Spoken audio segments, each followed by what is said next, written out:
अधिकोऽनन्तिसोऽध्यायः।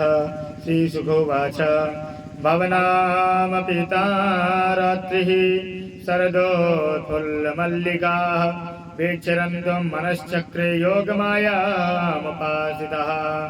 तदोण्डुराजा कुकुभाकरेर्मुखा राक्षाभिलिन्पान्नरुणेन सन्तमे सा चाद्रीनामुदगाच्युजोऽमृता प्रिया प्रियाया इव दीर्घदर्शनः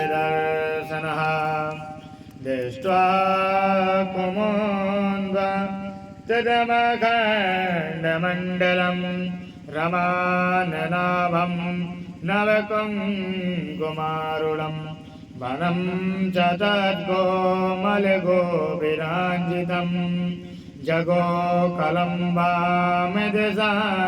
मनोहरं निशम्य गीताम् अतदङ्गवर्धनं भज्जा स्त्रिया कृष्णगृहीतमानसः आजग्मुरन्त्यो नमलक्षितोद्यमाः सायात्कान्तो जवलोककुण्डला न दुहन्त्यो व्ययो काचिद्देहं यत्त्वा ससोस्मुका पयोधिसिद्धसया वनुद्या पराययो परिवेश्यन्ते दुद्ध्यात्वा पायन्त्या सुसोन्पयः सुसन्त्वापतीन् काचिद्दित्योपासभोजनम्।